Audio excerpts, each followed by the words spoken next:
Marwadi university మంచి భవిష్యత్తు కోసం తెలుగు విద్యార్థులు ఇష్టపడే యూనివర్సిటీ. కాల్ 9059052378 9059052379. పండు వెన్నెలమ్మ అమ్మమ్మమ్మ పండు వెన్నెలమ్మలోని అందము నిండు చందమామల అరవిందము.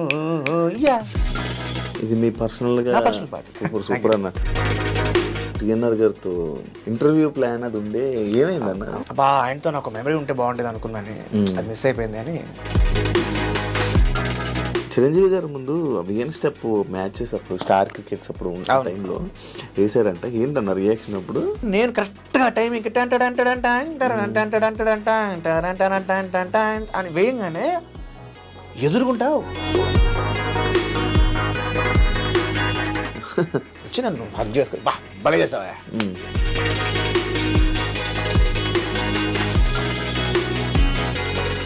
బిగ్ బాస్ వల్ల నీకేమైనా ఉపయోగపడిందా? So it's a platform of popularity, it's not a platform of opportunity. Bigg Boss చేయడం వల్ల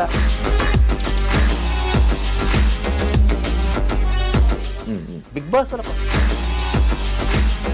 బిగ్ బాస్కి వెళ్ళిన తర్వాత బయటకు వచ్చిన తర్వాత అనవసరంగా వెళ్ళానన్న ఫీల్ ఏమైనా వచ్చిందన్న నీకు? What people see in Bigg Boss is real but not actual. గీతుతో బాగుందా? అవన్నీ రీసెంట్ ఎందుకన్నా స్క్రీన్ మీద తక్కువ కనిపించట్లేదు? So it's all. అరే బాలాదిత్యకి సినిమా వాళ్ళు ఏమనంటే కోపం తక్కువని వస్తుంది. ఇండస్ట్రీలో చెడ్డవాళ్ళు ఉండొచ్చు కాక.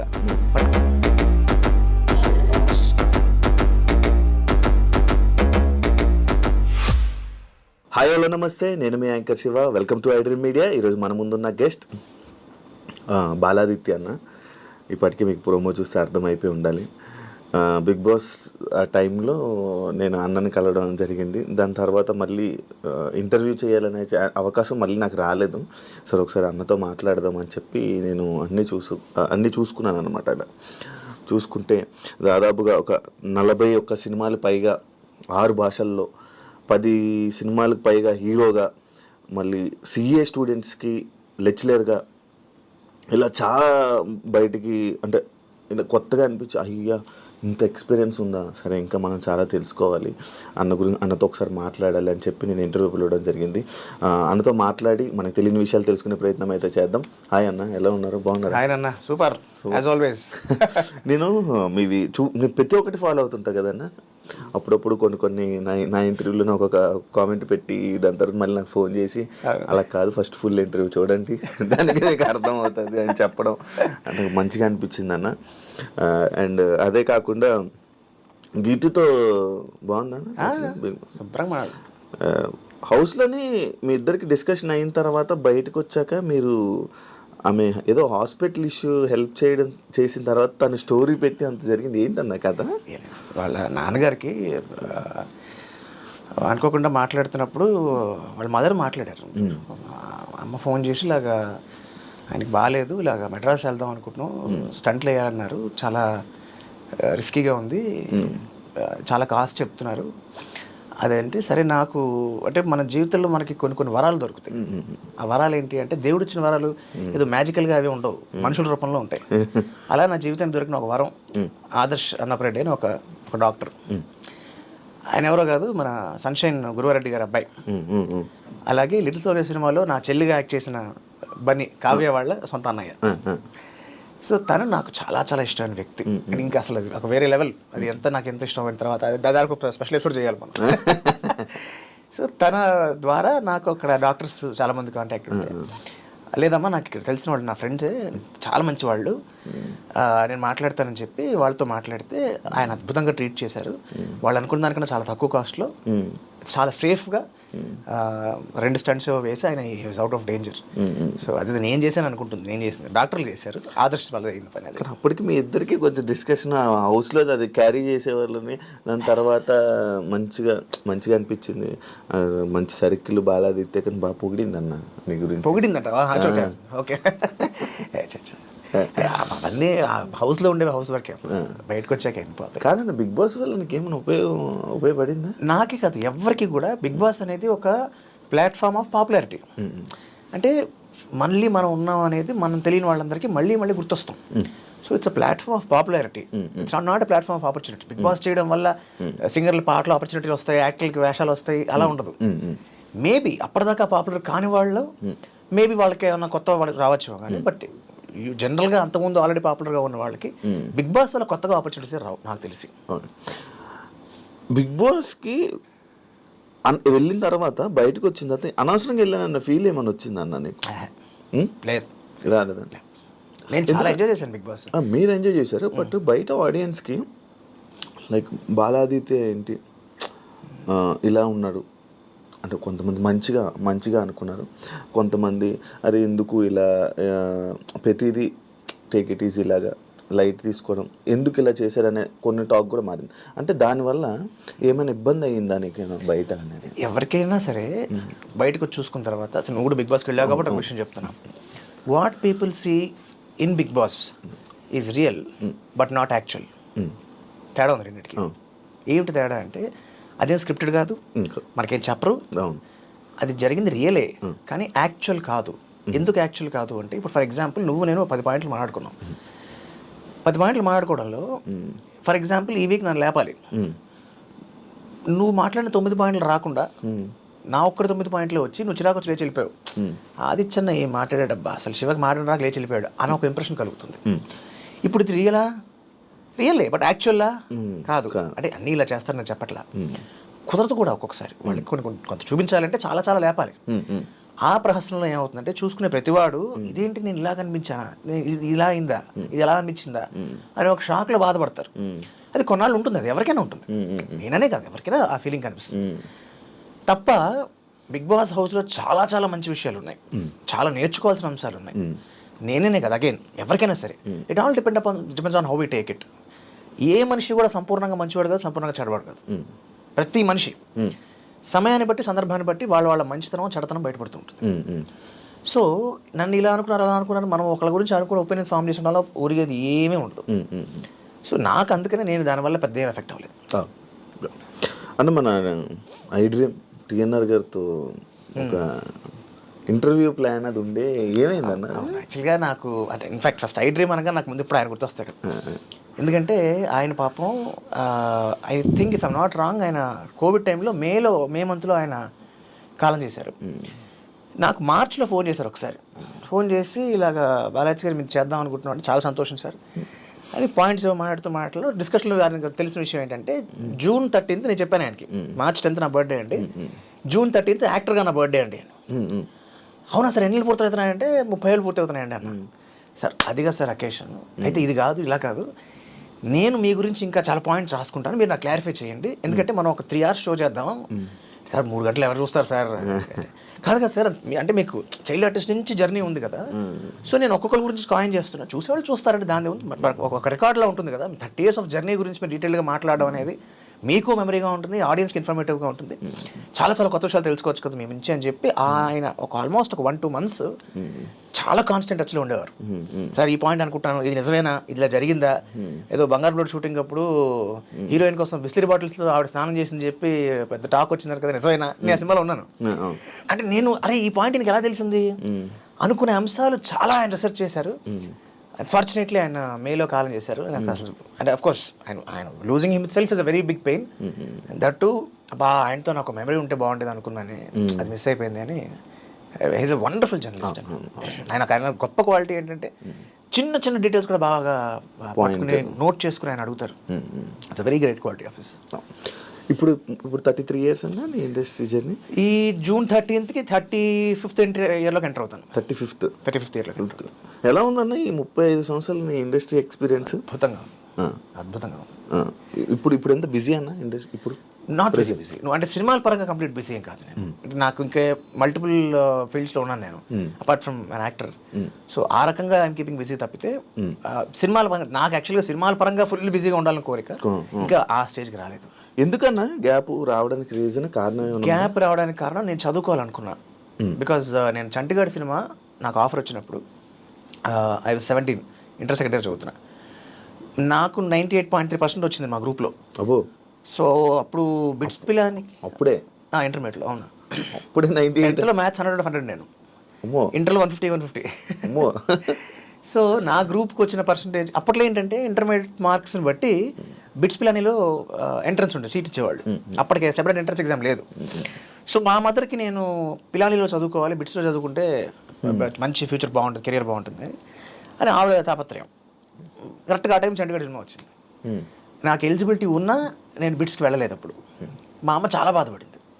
అరే నువ్వు చదువుకోవాలిరా, లైఫ్లో చదువు ఉండాలి, అది చదువు అంటే కేవలం డిగ్రీ కాదు, అది కాన్ఫిడెన్స్ ఇస్తుంది మనకి, చాలా విషయాలు తెలుసుకుంటావు, ఆ నాలెడ్జ్ కావాలి, ఆ ఎక్స్పీరియన్స్ రావాలి నీకు. పైగా చైల్డ్హుడ్ నీ 70% ఆఫ్ చైల్డ్హుడ్ నీకు స్కూల్ లేదు అసలు.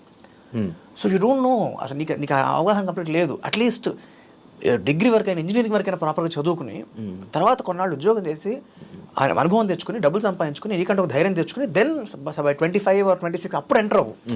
ప్లస్ నీలో కూడా ఒక మ్యాన్లీనెస్ ఉంటుంది. చిన్న కుర్రాడు ఈ టైంలో ఇప్పుడు అబ్బాయి హీరో అంటే అంటే నేను అప్పుడు మై ఆన్సర్ వాజ్ రెండు చెప్పాను, అమ్మ నేను చిన్న కుర్రాడిని అన్న విషయం నాకు తెలుసు, కానీ ఇప్పుడు చిన్న కుర్రాళ్ళే హీరోగా వచ్చి ట్రెండ్ నడుస్తుంది. అప్పుడు ఆయన మన ఉదయ్ కిరణ్, తర్వాత తరుణ్, ఆయన తారక్ అన్న అప్పుడప్పుడే ఫ్రెష్గా వస్తున్నారు. తనీష్ ఇంకా రాలి అప్పటికి, తనీష్ ఇంకా రాలి. తారక్ అన్న మన అల్లు అర్జున్ ఆయన అప్పుడే లాంచ్ అయ్యారు. సో సేమ్ ఇయర్ ఇన్ఫ్యాక్ట్ 2003 ఆయన కూడా.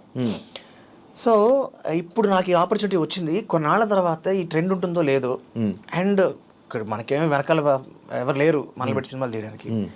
So this is the right opportunity నా ఉద్దేశం. రెండో విషయం అంటే నేను ఇప్పుడు చదువుకోవట్లేదని ఫీల్ అవుతున్నాను కదా, at any point of time in my life నేను ఒక ప్రాపర్ క్వాలిఫికేషన్తో నా లైఫ్ నేను ఫుల్ఫిల్ ఇట్, నేను ఇచ్చిన మాట నిలబెట్టుకుంటాను అని చెప్పడం వల్ల నేను 1940లో గ్రామం అనే సినిమాకి నేషనల్ అవార్డు వచ్చింది ఆ సినిమాకి. So then I took break. I thought this is the right time. ఎందుకంటే అప్పటికే 25 ఏళ్ళు దాటిపోయినాయి. 25 దాటలే, ఇంకా 20 దాటేసాయి. 2024లో ఉన్నాను అప్పుడు, 2009 అనుకుంటుంది. సో 24. సో ఐ థాట్ ఈ ఏజ్ దాటితే ఇంకా చదవడం కష్టం. చదువు మనకు అంటే అప్పటికే 6 ఏళ్ళు హీరోగా చేసిన వాడిని, అప్పటికే కష్టం, ఇంక ఈ ఏజ్ దాటితే ఇంకా కష్టం అని చెప్పి ఇంకా దెన్ ఐ టుక్ బ్రేక్ తీసుకుని కంపెనీ సెక్రటరీ అనో కోర్స్ చేశాను. కంపెనీ సెక్రటరీ అంటే మనకి ఇప్పుడు సిఏ లాగో, సిఏ, సిఎస్, ఐసిడబ్ల్యూఏ 3 కూడా సిస్టర్ కోర్సెస్. సో అలాగా సిఎస్ చేశాను అనమాట. ఇప్పుడు కూడా సిఏ స్టూడెంట్స్కి మీరు? అవును, సిఏ వాళ్ళకి ఫ్యాకల్టీగా ఉన్నారు ఇప్పటికీ. ఇప్పుడు 2013లో స్టార్ట్ చేశాను. సిఏ ఇంటర్లో ఫైనాన్షియల్ మేనేజ్మెంట్ ఒక సబ్జెక్ట్ ఉంటుంది, అది మ్యాథ్స్, అది కూడా మ్యాథ్స్ బేస్డ్. సో ఆ ఫైనాన్స్ సబ్జెక్ట్ అది. ఆ ఫైనాన్షియల్ మేనేజ్మెంట్ నేను గత 12 ఏళ్ళుగా టీచ్ చేస్తున్నా. కొన్నేళ్ళు ఫిజికల్ చెప్పాను రాజమండ్రి, హైదరాబాద్, విజయవాడలో. ఇప్పుడు వన్ ఫిన్ ఇండిగో లెర్న్ అని ఒక ఆన్లైన్ ఇన్స్టిట్యూట్ అనమాట. కాదండి, మీరు సిఏగా ఎందుకు చేయరు మరి జాబ్? చెప్తున్నా కదా, నా ప్యాషన్ అది కాదు. ఉద్యోగం అంటే విత్ డ్యూ రెస్పెక్ట్స్, ఆ పని చేసే వాళ్ళకి అది ఇష్టం కాబట్టి వాళ్ళు చేస్తున్నారు. That doesn't give me high.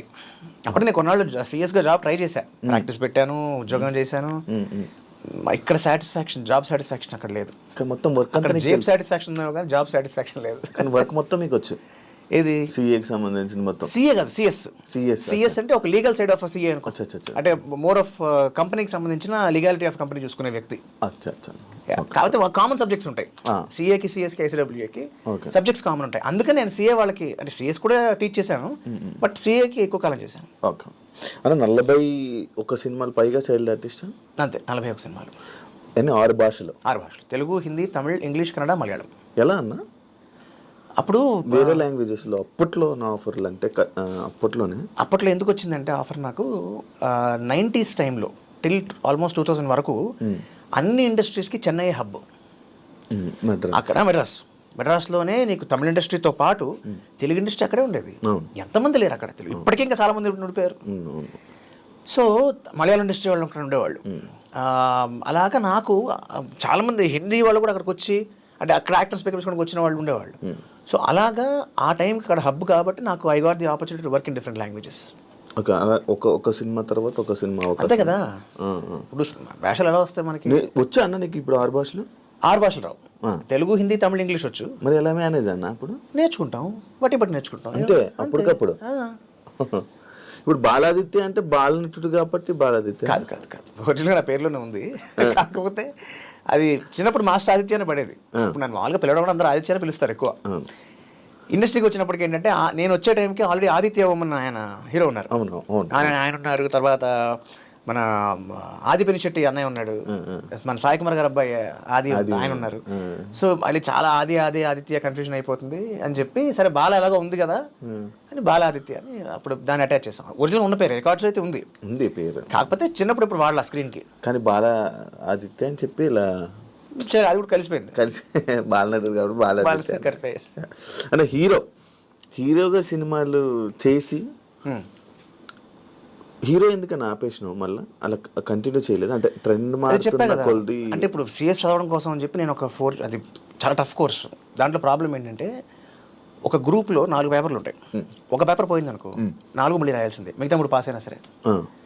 So అలాగా చాలా కష్టం అని చెప్పి నేను కంప్లీట్గా మానుకుని అసలు మొత్తం ఇండస్ట్రీకి అసలు నేను సినిమాలు చూడాల.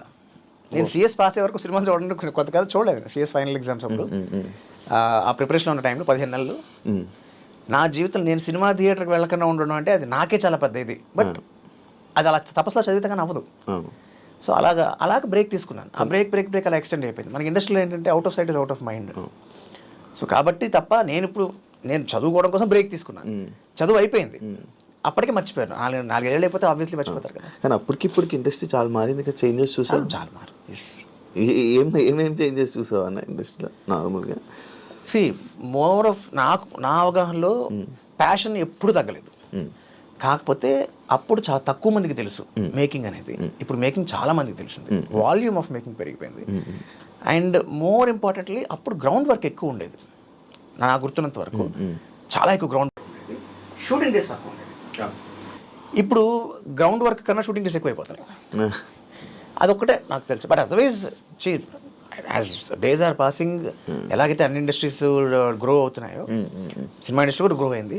అండ్ మన తెలుగు ఇండస్ట్రీ లాస్ట్ ఒక 10 yearsలో అయితే మాత్రం thanks to people like Rajamouli గారు ఏ స్థాయికి వెళ్ళింది. ఆయన గేట్లు ఓపెన్ చేశారు and followed by all the wonderful directors and actors. So that is a great improvement. So otherwise complaints అయితే ఏం లేవబ్బా కాదు. బట్ ఇలాంటి వాళ్ళు people who are making such wonderful quality films వాళ్ళు మాత్రం still they stick to ground work. కాదన్న, ఇప్పుడు మీకు అంత ఎక్స్పీరియన్స్ ఉంది, మంచి డైరెక్టర్లు అందరితో పరిచయం ఉంది, యాక్టర్స్తో పరిచయం ఉంది. రీసెంట్ ఎందుకన్నా స్క్రీన్ మీద తక్కువ కనిపించట్లే? రావట్లేదు ఆపర్చునిటీస్. అంటే మీరు వెళ్ళి అడగట్లేదా, లేకపోతే అడిగినా కూడా ఇది ఉంటుందా? నేను నా ప్రయత్నాలు నేను చేస్తూనే ఉంటాను. అంటే నేను ప్రయత్నం చేయడం ఎంతవరకు చేయగలను? ఫలానా వాళ్ళని కలిసి సార్ నేను ఇలా చేస్తున్నానంటే మళ్ళీ చేస్తున్నాను. నేను ఓన్లీ హీరోని అనుకోవట్లేదండి, I want be more an actor. ఇప్పుడు మనకి ఇందాకే సినిమా చూసి వస్తున్నా, నేను చెప్పాక కోర్టు సినిమా చూసి వస్తే నాకు శివాజీ అన్నయ్య చూస్తే ఎంత ఆనందం వేసిందో. ఎంత బాగా చేశాడు సినిమాలో, అసలు ఎక్స్ట్రాడనరీగా చేశాడు. ఆయన చేయడం ఒక ఎత్తు, ఆయన చూసిన తర్వాత అసలు నిజంగా టాలెంట్ ఉన్న ఆర్టిస్ట్ని మన వాళ్ళు ఇంకా వాడుకుంటారు, మిస్ అవ్వరు అని మరొక్కసారి ప్రూవ్ అయింది. సో ఎందుకు ఈ మాట చెప్పొస్తున్నాను అంటే, నేను ఒకప్పుడు ఆయన హీరోగా చేసిన మనిషి. ఫర్ ఎగ్జాంపుల్ జగత్ బాబు ఉన్నారు, ఆయన ఒక టైంలో హీరోగా చేసిన మనిషి. But more than heroes they are performers. ఒక శివాజీ అనే ఇందాక మనకి ఉదాహరణ ఎందుకు చెప్పాను అంటే, ఒక మనకి హిందీలో చెప్పాలంటే ఎందుకు దర్శకుడు అంతే, she's a wonderful actor. Of course he become hero, no doubt, but he's a wonderful actor as such. అలాగే అదే సినిమాలో హర్షవర్ధన్ గారు ఉన్నారు, ఎక్స్ట్రాడినరీ యాక్టర్ ఆయన. అలాగే మన మురళీ శర్మ గారు ఉన్నారు, మన తెలుగులో పేర్లు చెప్తాను. హిందీకి వెళ్తే మనకి ఫర్ ఎగ్జాంపుల్ నజరుద్దీన్ షా గారు ఉన్నారు. He's not a hero, he's more an actor. So నేను వాళ్ళతో పోల్చుకుంటున్నాను కాదు, I want to walk in the lines of these people to be more an actor, పర్ఫార్మర్గా ఉందాం అనుకుంటున్నానండి. పొలిమేర కూడా చేశాను కదా రీసెంట్ పాస్ట్లో. సినిమా హిట్ అయింది, కానీ ఒక్కొక్కసారి ఏమవుతుంది అంటే అది సినిమా పరంగా హిట్ అవ్వచ్చు కానీ పర్సనల్గా ఎవరికి దానివల్ల కాల్ బ్యాక్ రాకపోవచ్చు. సో అలాగా నాకు పొలిమేర చేసిన తర్వాత కూడా నేను ఊహించిన స్థాయికి, అంటే నేను ఊహించినట్టే నాకేమో ఫైట్లు డ్యాన్స్లు కావాలి కాదు, పర్ఫార్మెన్స్ స్కోప్ ఉన్న క్యారెక్టర్ కావాలి, గుర్తింపు ఆ సినిమా కావాలి. ఇప్పుడు ఎలాగైతే నేను ఇందాక కోర్టు గురించి చెప్పాను, అలాగా అలాంటి కథలు రాగలిగితే, అలాంటి క్యారెక్టర్స్ రాగలిగితే ఆర్టిస్టులకి ఏంటి అందరికీ మంచి పని ఉంటుంది. ఆ సినిమాలో బ్యాక్గ్రౌండ్స్ కూడా ఎంత ఎక్స్ట్రాడనరీగా ఉందో అసలు. చెప్తున్నా కదా, all crafts have done wonderful job. So అలాగా మనకి నిజంగా అలాంటి, సో చెప్పొచ్చు అంటే నా ప్రయత్నం నేను చేస్తూనే ఉన్నా. సో ఎప్పుడు ఏ డైరెక్టర్ అయినా ఎవరినైనా నేను కలిసినప్పుడు అయితే పని కట్టుకుని ఫోన్ చేసావు, నేను ఇలా ఉన్నానంటే I'm willing to work back, మన దాంట్లో ఏమంటే చెప్పండి అని. యూ నేమ్ ఇప్పుడు రీసెంట్ పాస్ట్లో డైరెక్టర్లు ఎవరైనా చెప్పు, I have spoken to them, most of them, at least most of them I have spoken to them, communicate చేసి. వాళ్ళకు కూడా ఏంటి అంటే ఆ సందర్భం రావాలి. పలానాడు ఉన్నాడు మనం ఇంటికి వాడుకుందాం అని గుర్తు రావాలి. So it's all fate.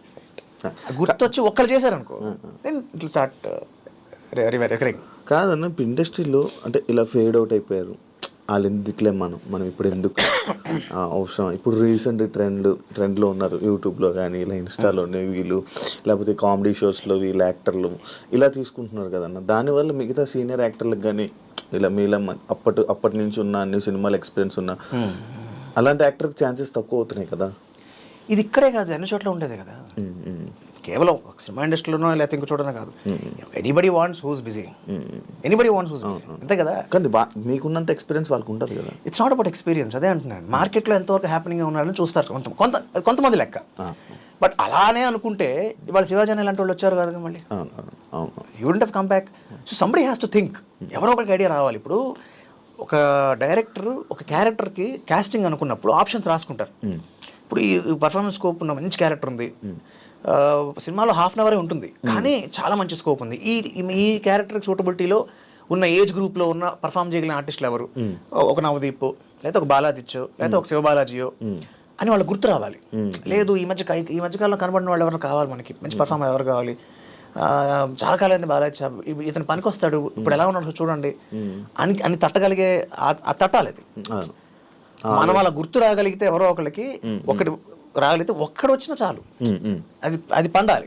Okay, మనకి సినిమా ఇండస్ట్రీలో ఏంటంటే ఇట్స్ ఆల్ అంటే చాలా విషయాలు కలిస్తే కానీ ఒక సక్సెస్ రాదు. అందుకే సక్సెస్ రేట్ చాలా తక్కువ మనకి.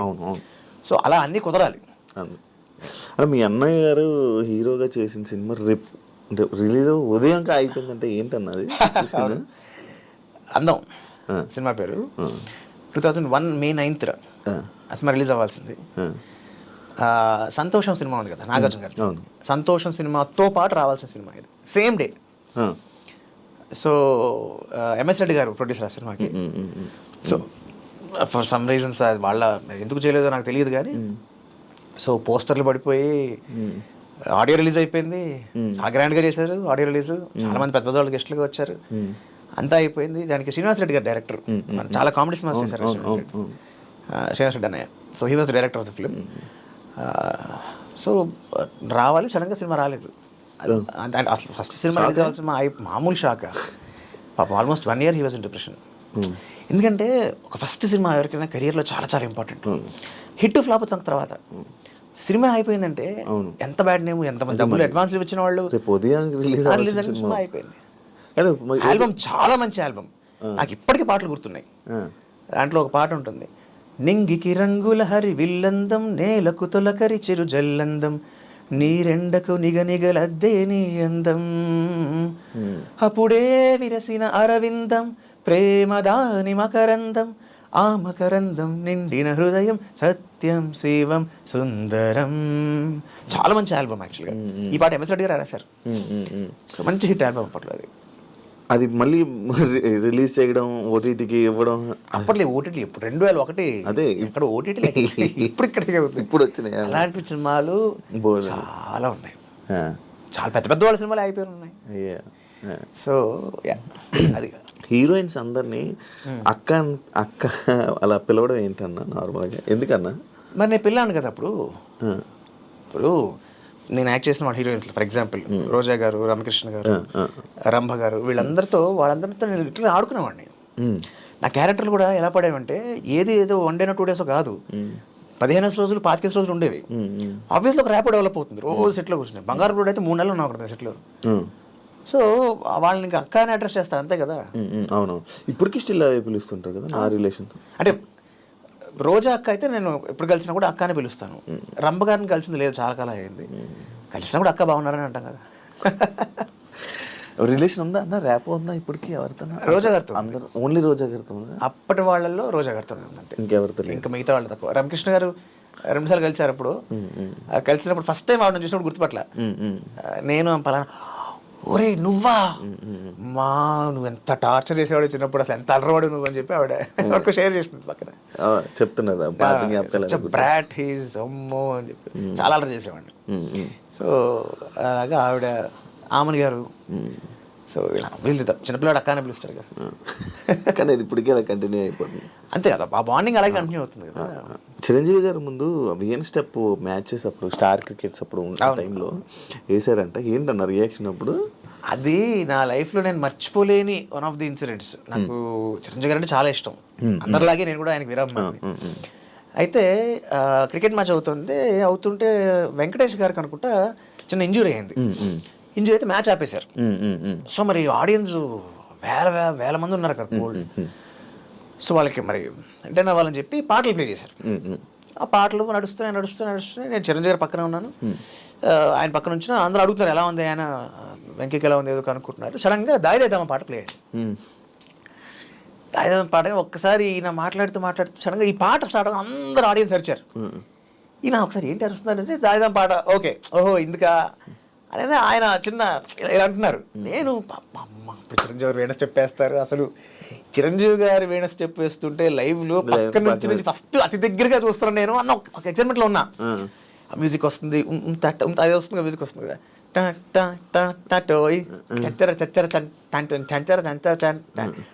అంటున్న టైంలో నేను ఆయన కోసం ఎదురు చూస్తున్నా. వేణ స్టెప్ వచ్చా సార్, వేణ స్టెప్ వచ్చా సార్, వేసి సార్ ఏ భయా అని నేను కరెక్ట్గా టైంకి అని వేయంగానే ఎదురుకుంటా ఆడియన్స్ అందరూ ఒక సముద్రం అలా లేచి పడితే ఎలా ఉంటుంది, ఒక్కసారి అలా లేచి పడ్డారు. ఆయన గొప్పతనం ఏంటంటే సమయస్ఫూర్తి. అది అవ్వంగానే వెంటనే నా రెండు భుజాలు పట్టుకుని ఇటు తిప్పి ఇటు చేయి అన్నారు. బీట్ అయిపోయింది, యాక్చువల్గా బీట్ అయితే అయిపోయింది, but he wanted to justify all four sides. ఇటు తిప్పి అంటే చిరంజీవి గారు మన భుజం మీద చెయ్యి వేసి పట్టుకుని తిప్పి చెయ్యి అని ఆయన చప్పట్లు కొడుతూ ఆయన విజిలేస్తూ ఇటు పక్క వాళ్ళందరూ మళ్ళీ ఒక ప్రవాహం, మళ్ళీ ఇటు తిప్పి ఇటు చేయి, ఇటు తిరిగి ఇటు చేయి అయిపోయాక 4 సార్లు చేశాను 4 డైరెక్షన్స్లో. చేసేసిన తర్వాత ఆయన వచ్చి నన్ను హగ్ చేసుకుని భలే చేసావా చిరంజీవి గారి స్టెప్ మనం చేయడం ఏంటి, ఆయన మెచ్చుకోవడం హగ్ ఇచ్చి that's high very high moment. అంత అది మరి స్టేడియంలో ఎంతమంది ఉంటారు? ఎన్ని వేల మంది వాళ్ళ సమక్షంలో. బట్ లైఫ్ టైం మూమెంట్ అదొకటి. ఇప్పుడు మళ్ళీ రీసెంట్గా ఏమైనా కలవడం జరిగిందా? రీసెంట్గా మన బాలకృష్ణ గారి 50 years ఫంక్షన్ దాంట్లో కలిశాను. మళ్ళీ కలిసాను. ఆయన మెమరీ అబ్బా బాబా చిరంజీవి గారి మెమరీ అంటే నేను ఐ గెట్ సో సర్ప్రైజ్డ్. నేను ఆ రోజు క్లీన్ షేవ్లో ఉన్నా, చాలా కాలం అయింది చిరంజీవి గారిని కలిసి, నేను దాదాపు 10 ఏళ్ళు అయినట్టుంది, గుర్తుపెట్టరు లేదో అని మాల్లో ఉన్నారు ఆయన. స్వామి బాగున్నారు స్వామి, బాగున్నా గుర్తుపట్టలేదేమో, నేను బాలాజీ స్వామి. ఏంటి స్వామి, ఏంటి స్వామి నేను బాలాజీ ఇచ్చా స్వామి, నేను చైల్డ్ ఆర్టిస్ట్ హీరోగా చైల్డ్ ఆర్టిస్ట్ మీ ఇచ్చా. ఏంటి స్వామి అక్కడ మతి మరపు అనుకుంటున్నారా అండి? అలాగే స్వామి, ఊరుకోండి స్వామి, నాకేం తెలీదు, తెలుగు చాలా బాగా మాట్లాడతారు మీరు, కవితలు రాస్తారు, పాటలు పాడతారు, మన ఇంట్లో కూర్చున్నప్పుడు రాష్ట్రం వచ్చినప్పుడు ఎంత బాగా పాడారు పాటలు, మర్చిపోయాలనుకుంటున్నారా? చిరంజీవి గారి ఎప్పుడు వెళ్ళాను ఆయన ఇంటికి, ఎప్పుడు పాటలు పాడారు ఆయన ముందు పాడారు. ఆయన ఇంట్లో ఆయన క్రికెట్ మ్యాచ్ ముందర, ఈ మ్యాచ్ ముందరే ముందు రోజు ఆయన ఇంట్లో పార్టీ ఇచ్చారు. సో ఇంటికి వెళ్ళాం. వెళ్ళినప్పుడు ఎవరు నరేష్ అన్నయ్య అనుకుంటా, అల్ల నరేష్ అన్న చెప్పాడు, గాయచ పాటలు రాస్తారు సార్ అంటే. అవునా పాడా 4-5 పాటలు పాడా. సరే పాడటం ఒక ఎత్తు, ఎప్పుడు దగ్గర 20 ఏళ్ళు అయింది జరిగే ఇన్సిడెంట్. అది ఇంకా ఆయన గుర్తుపెట్టుకున్నారు. అది ఇన్సిడెంట్ గుర్తుపెట్టుకోవడం కాదు, నేను ఆయన సరదాగా చిన్న జోక్ వేశారు చిరంజీవి గారు నాతో. ఏంటి నువ్వు ఇంత బాగా పాడుతున్నావు అయ్యా, నాకు ఇప్పటికి 2 ఏళ్ళు ఉన్నా నా పాడడం రావట్లేదు నాకు అసలు, నేను బొంగురుగా తీసి పాడితే జనం అందరూ భరించారు నన్ను అని జోక్ వేశారు. జోక్ వేస్తే అయ్యో అదే సార్ బాగా పాడారు సార్, మీరు భలేవారు సార్, బాగా పాడారు, ఊరుకో మొహమాటం చెప్తున్నావు నువ్వు, అయినా నువ్వు 5 ఏళ్ళు ముందు వచ్చినా నేను 5 ఏళ్ళ తర్వాత చాలా ప్రాబ్లం అయిపోయింది తెలుసా, అయ్యో సార్ అలా అనకండి సార్ అంటే. He makes people so comfortable.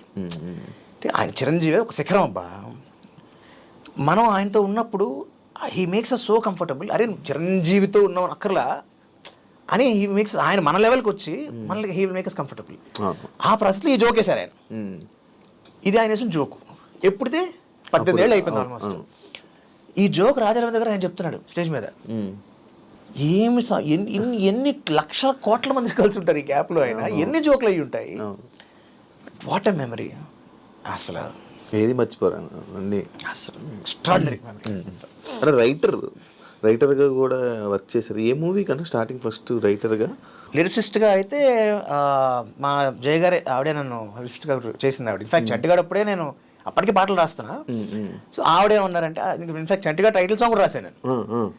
కాకపోతే ఆవిడ పాయింట్ ఏంటంటే ఒకేసారి క్లబ్ చేయొద్దు మనం, నేను సెపరేట్గా లిరిసిస్ట్గా కూడా పరిచయం చేస్తానని చెప్పి ఆవిడ తర్వాత సినిమా ప్రేమికులు అనే సినిమాతో లిరిసిస్ట్గా ఆవిడ ఇంట్రడ్యూస్ చేశారనమాట. తర్వాత రెయిన్బోకి రాశాను. రెయిన్బో సినిమాలో మన వీరనాథ్ గారి సినిమాకి రాశాను. రాజశేఖర్ గడ్డం గ్యాంగ్కి రాశాను. సో అలా ఒక 10 పాటల దాకా రాశాను. 10 పాటల దాకా రాశాను. మంది అన్నింటిలో ఉన్నారన్న, మొత్తం అన్ని దాంట్లోని అన్ని రంగాల్లోని ట్రై చేసి ఒక్కొక్కటి ట్రై చేసి వదిలేసారా? డబ్బింగ్ ఆర్టిస్ట్గా ఉన్న వదిలేనే లేదు.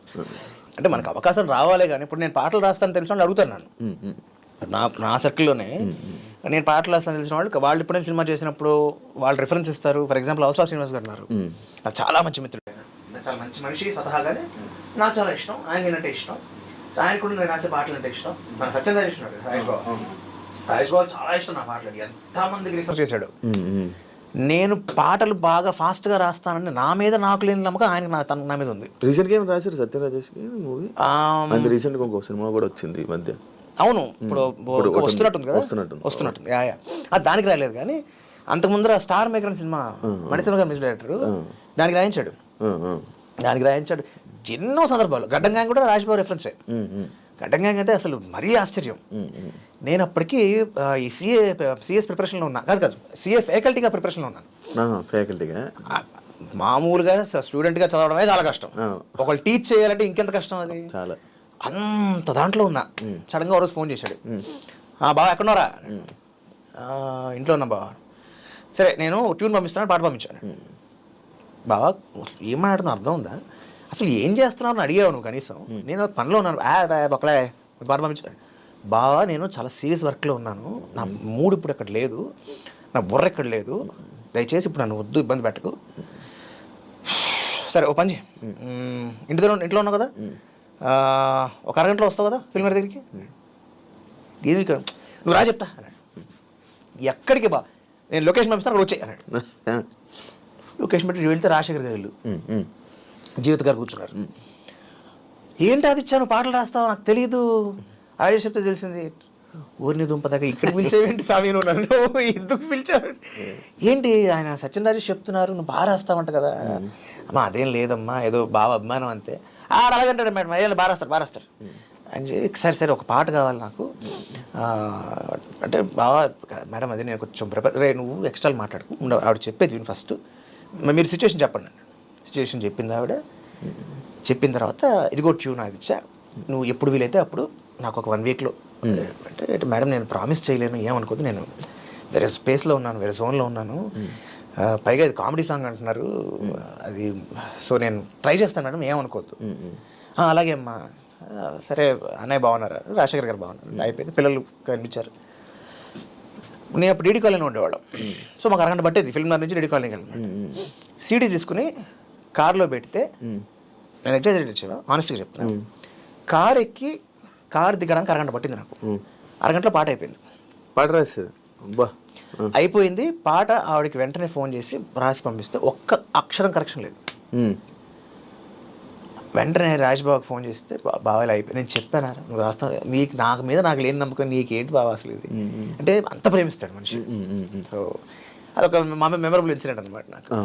ఇప్పుడు ఈ రీసెంట్గా ఏమైనా రాయలేదన్నా? ఈ మధ్య కాలంలో నేను రాయలే. రీసెంట్గా నువ్వు నార్మల్గా సాంగ్స్ రాసుకోవచ్చు కదన్నా? రాసుకుంటా నేను ప్రైవేట్గా 250 పాటలు రాసుకున్నాను. ఉన్నాయి 250 పాటలు నా దగ్గర, 250 రెడీగా. ఇప్పుడు రెడీగా నువ్వు పాడమంటే నేను నాన్ స్టాప్గా 100 పాటలు పాడగలను. 100 పాటలు పాడగలను నాన్ స్టాప్గా, అట్లీస్ట్ 100 పల్లవులు కూడా పాడగలను నాన్ స్టాప్గా. కొత్తవి ప్రైవేట్ సాంగ్స్ అబ్బా 100 ఉన్నాయి అన్ని. You name a genre, you name it. Romance కావాలి, మాస్ కావాలి, ఫన్ కావాలి, ప్యాథోస్ కావాలి, బ్రేకప్ కావాలి, డివోషనల్ కావాలి, ఇన్స్పిరేషనల్ కావాలి, ఎనీథింగ్ రెడీగా ఉన్నాయి. ఎందుకన్నా అవి అన్నీ రాసించో? అవి నేను చెక్కునే ప్రాసెస్లో రాసుకున్నాను అవి. అంటే నేను ఎప్పుడైతే పాటలు రాయడం స్టార్ట్ చేశానో, ఆబ్వియస్లీ ఎవరైనా స్టార్టింగ్ రాసేటప్పుడు కొంచెం పదాలు చాలా గమ్మత్తుగానే ఉంటాయి. ఇది కాదు, మనం జెన్యున్గా ఒక రెగ్యులర్ రైటర్ లాగా రాయాలి అంటే బాగా ప్రాక్టీస్ చేయాలి అని చెప్పి నేను స్టార్ట్ రైటింగ్ సాంగ్స్. ముందు కవితలు రాసేవాడిని. కవితలు ఒకటి చెప్పడానికి, దానికి ఒక ట్యూన్ కట్టి పాటగా చెప్పడానికి చిన్న డిఫరెన్స్ ఉంటుంది, వినసొంపుగా ఉంటుంది ట్యూన్ ఉంటే. ఒక్కసారి ఒక్క ఎగ్జాంపుల్ చెప్పాను. పాట కావాలా? ఎలాంటి పాట కావాలి? కవితగా అదే ఇప్పుడు చెప్పిన ఆ ట్యూన్. పండు వెన్నెలమ్మలోని అందము, నిండు చందమామల అరవిందము, రెండు వెండి మబ్బుల్లాంటి బుగ్గలు, బొండు మల్లెల్లాంటి కన్నెపిల్ల సిగ్గులు, నా గుండెల్లోన పూయించేను ప్రేమ మొగ్గలు. కవిత. పాట పండు వెన్నెలమ్మలోని అందము, నిండు చందమామల అరవిందము, పండు వెన్నెలమ్మలోని అందము, నిండు చందమామల అరవిందము, రెండు వెండి మబ్బుల్లాంటి బుగ్గలు, బొండు మల్లెల్లాంటి కన్నె పిల్ల సిగ్గులు, రెండు వెండి మబ్బుల్లాంటి బుగ్గలు, బొండు మల్లెల్లాంటి కన్నె పిల్ల సిగ్గులు, నా గుండెల్లోన పోయించేను ప్రేమ మొగ్గలు, పండు వెన్నెలమ్మ అమ్మమ్మమ్మ, పండు వెన్నెలమ్మలోని అందము, నిండు చందమామల అరవిందము. యా, ఇది మీ పర్సనల్గా పర్సనల్ పాట ఇది. నువ్వు ఎర్ర రంగు చీరాగట్టి రంగు రంగుల బ్లౌజు జుట్టి టింగు రంగమంటూ పోతుంటే, నీ సింగారాలు కావాలంటూ గింగీరాలు తిరుగుకుంటూ వంగి వంగి వస్తా నీ వెంటే, నువ్వు తెల్లని తుళ్ళని అల్లరి పిల్లవి చల్లని మనసుండే జాబిల్లివి, ఇల్లా నాపై కన్నులు ఎర్రన చెయ్యాలా, నేను పిలచిన పలకవు ఉలకవు కులకవు వలచిన వలపుల చిలకవు, నాతో తగువ మగువ దిగవ అలకల ఉయ్యాల, నన్ను మన్నించి వన్నించి లవ్వైనా చూపాల, పండు వెన్నెలమ్మా. ఇన్నున్నాయన్నా, ఈ లిరిక్ అమ్మో అదిరిపోయింది. ఇది సూపర్ అన్న. అంటే మన సీనియర్ ఎన్టీఆర్ గారితో యాక్చువల్లీ ఫీల్ అవుతూ ఉంటా. చాలా ట్రై చేశారా అప్పుడు? అంటే అప్పటికే ఆయన యాక్ట్ చేయట్లా. నేను చైల్డ్ ఆర్టిస్ట్గా ఇప్పుడు 91 నేను స్టార్ట్ చేసింది, అప్పటికే he was busy in politics, ఆయన చేయట్లా అప్పటికే. సో నేను బాలకృష్ణ గారితో 5 సినిమాలు చేశాను. సో బాలకృష్ణ గారిని అప్పుడు అడిగాను, అంకుల్ లాగా తాతగారిని చూడాలని ఉంది అంటే. ఒకసారి వెళ్ళినప్పుడు విపరీతమైన జనం చూశాను, నేను దూరం నుంచి చూశాను, బట్ మాట్లాడలేకపోయాను ఆయనతో. నాగేశ్వరరావు గారితో దగ్గర ఒక 50-60 రోజులు గడుపుంటాను నేను, చాలా దగ్గరగా. ఎందుకంటే 2 సినిమాలు చేశాను ఆయనతో. తీర్పు ఒక 20-25 డేస్, నాయుడు గారు ఒక 25 డేస్ ఈజీగా.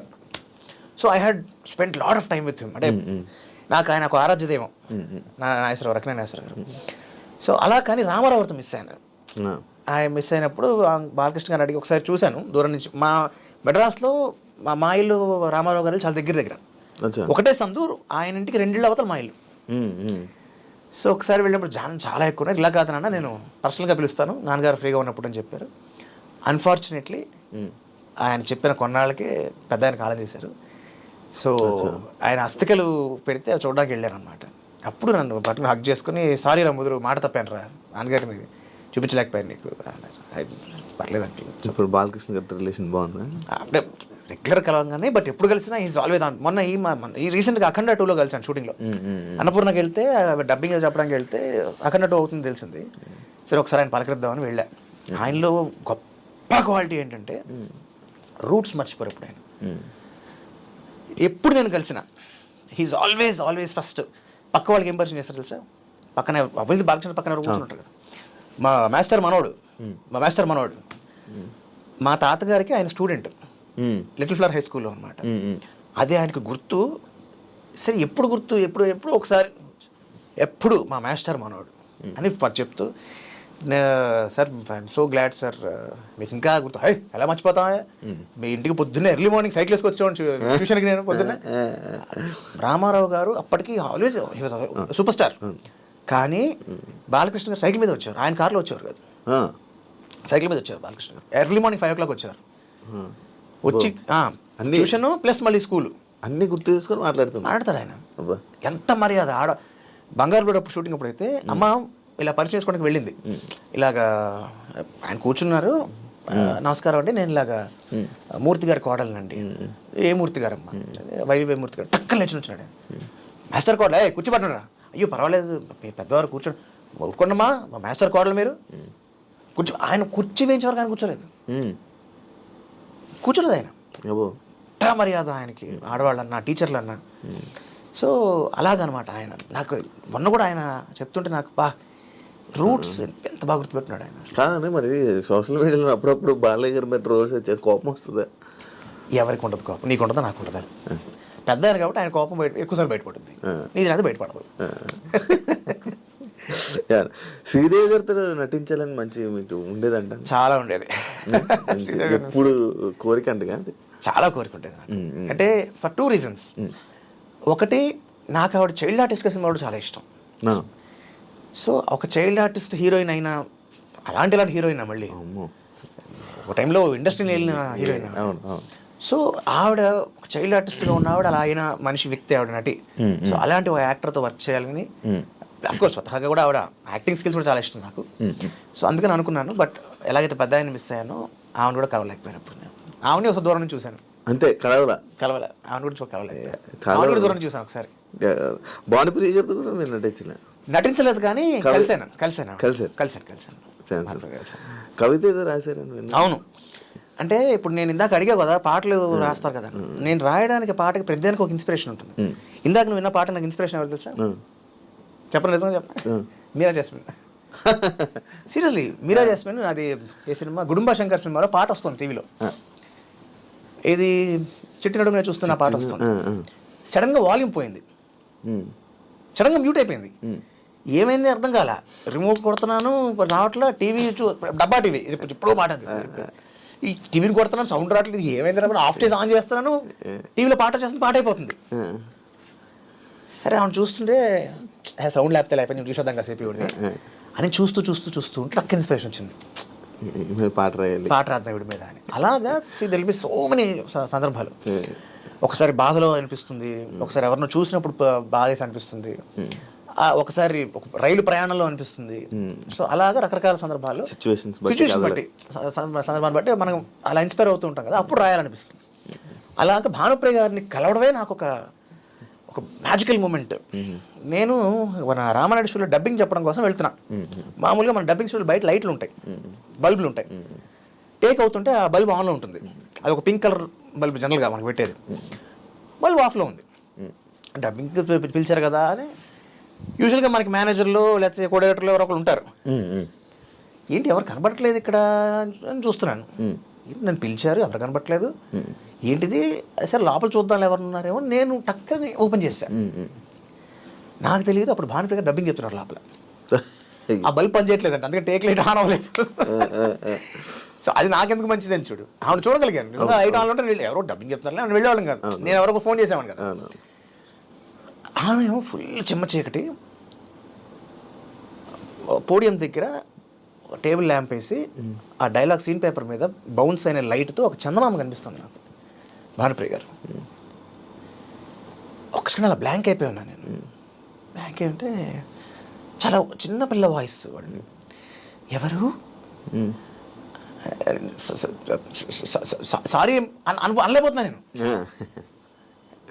అనలేకపోతుంటే ఎవరమ్మా అది అనగానే టక్కన లైట్లు ఆన్ చేశారు. ఆన్ నేను అంటే సారీ అమ్మ, నేను క్షమించాలి, మీరు ఉన్నారని తెలియదు, నేను by mistake take.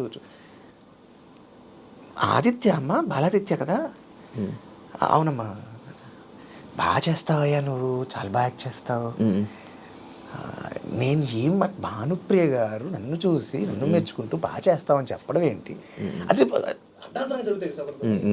We don't expect it happen. అసలు ఫస్ట్ అవును చూడమే ఓ షాక్. ఆ షాక్లో ఈవిడ మాట్లాడే మాటలు ఆ చీకట్లో చందమామలా కనిపించింది. తర్వాత గొంతేమో చిన్నపిల్ల గొంతు, మృదువుగా మెల్లగా మాట్లాడుతుంది, నన్ను పొగుడుతుంది ఆవిడ. సరే బయటకు వచ్చేయాలి కదా, ఇంకా తప్పదుగా ఎంతైనా. ఇక్కడ కాళ్ళకి దండం పెట్టి, అమ్మ మీరంటే నాకు చాలా చాలా చాలా చాలా ఇష్టం, మీతో ఎప్పుడు వర్క్ చేయలేకపోయాను, one some fine day I wish మీతో పనిచేయాలి. తప్పకుండా నాన్న, ఆల్ ది బెస్ట్ అని ఇంకా రాలేక బయటకు వచ్చాను.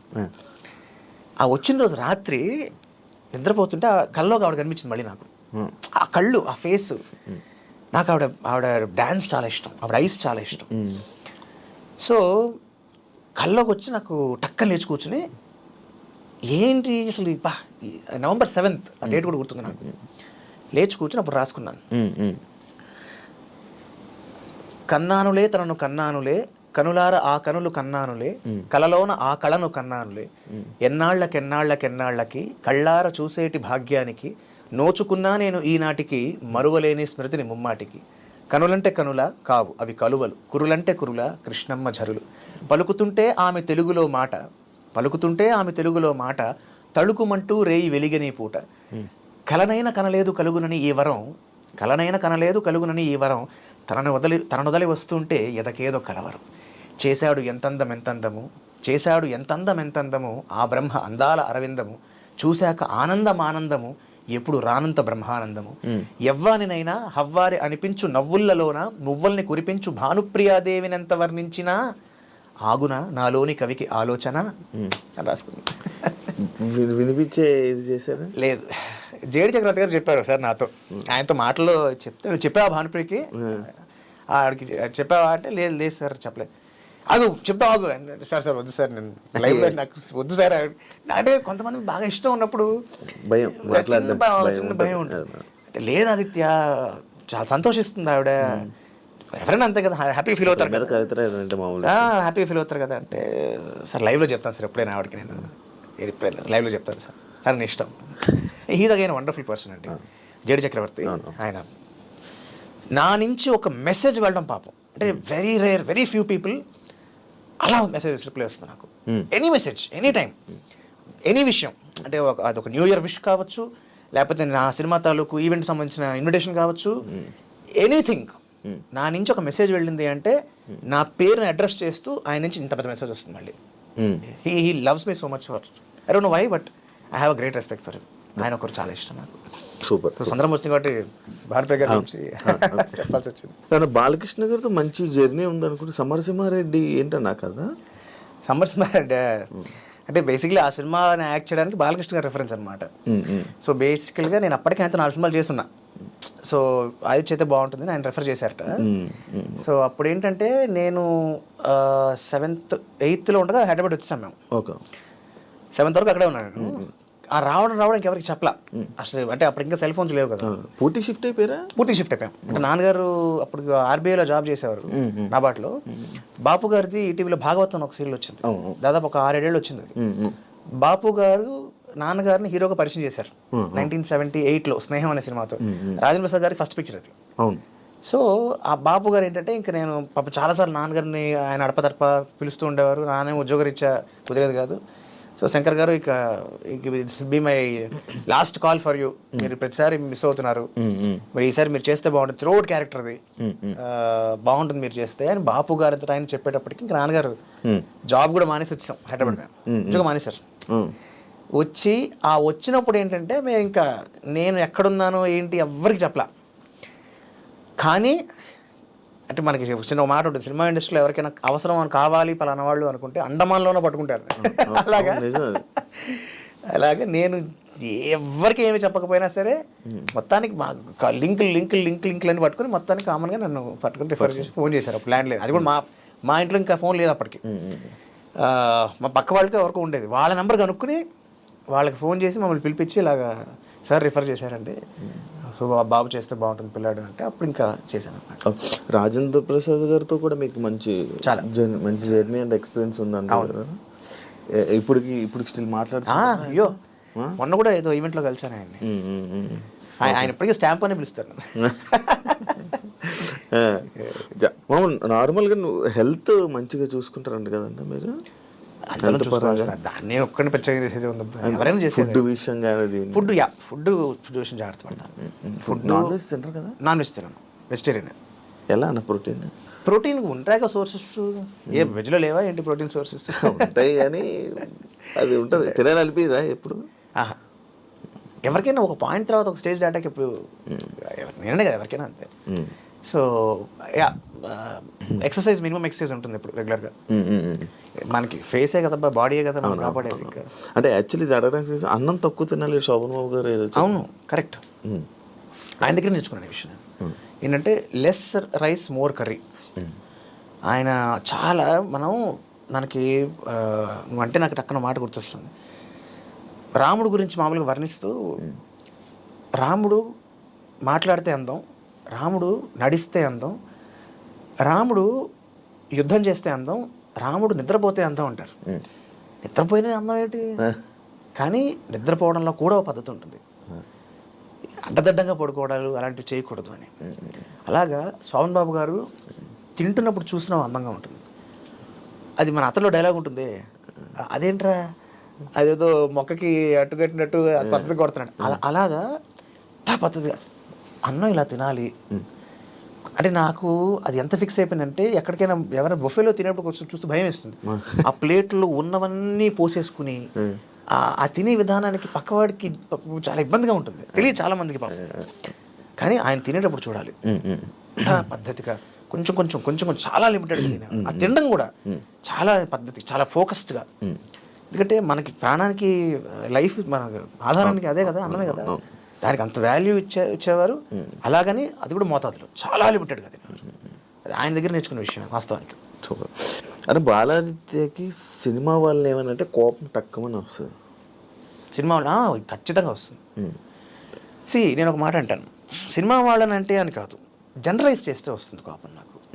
ఇప్పుడు ఎక్కడైనా మనుషులు ఉంటారు, సినిమా వాళ్ళే ఇలాగా any industry, any place, any field for that matter, అందరూ మంచి వాళ్ళు ఉంటారు, అందరూ చెడ్డ వాళ్ళు. ఇందాక మనం అనుకున్న పాయింట్ చెప్తాం, దెర్ ఆర్ పీపుల్, అన్ని చోట్ల మంచి వాళ్ళు ఉంటారు.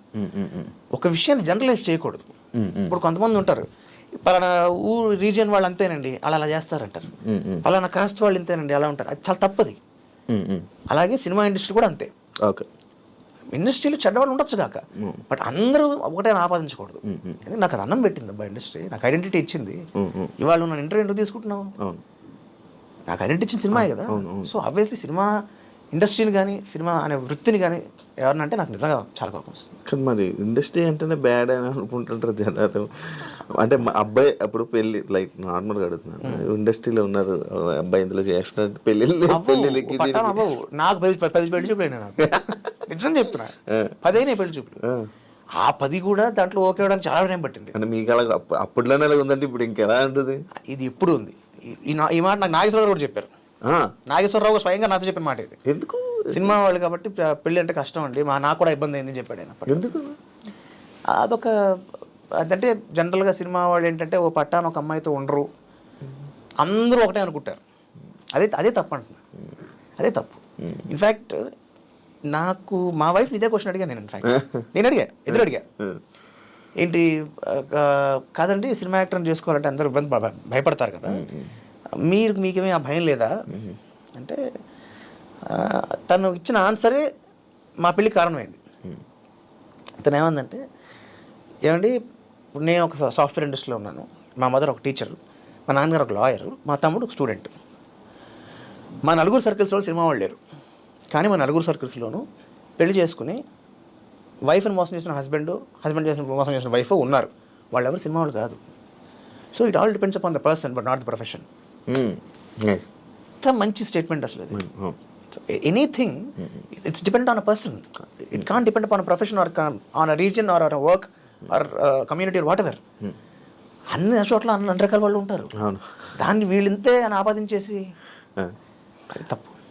అన్న ఒకటి, బాలాదిత్య తారక్ని ఇంకా బలంగా చూపించలేదని గతంలో చెప్పాడు అనేది ఒక స్టేట్మెంట్ అప్పుడు ఉంది. అది ఒక టైంలో నాకు ఉండేది, అంటే ఫర్ హిస్ పొటెన్షియల్. ఇప్పుడు లేదు, ఇప్పుడు అఫ్కోర్స్ చాలా మంది బాగా చూపిస్తున్నారు. అంటే నా బాధ ఏంటంటే ఆయనలో చాలా ఉంది, వాడుకోవట్లేదంటే ఎవరు ఫుల్గా. ఒక రాజమౌళి గారు తప్ప మిగతా సరిగ్గా వాడట్లేదు అని ఫీల్ అయ్యాను నేను. సో అది ఆయన మీద ప్రేమ అంతే, it's not to disgrace or disrespect anybody. ఆయన మీద ఉన్న ప్రేమ కొద్దీ the kind of energy what is got, the kind of talent, ఆయనకున్న టాలెంట్కి ఈయన ఇంకా ఫుల్గా వాడుకోవట్లేదు అబ్బా, ఇంకా చాలా మంది వాడుకోవాలి. బట్ కొన్నిసార్లు ఐ ఫీల్ వెరీ హ్యాపీ.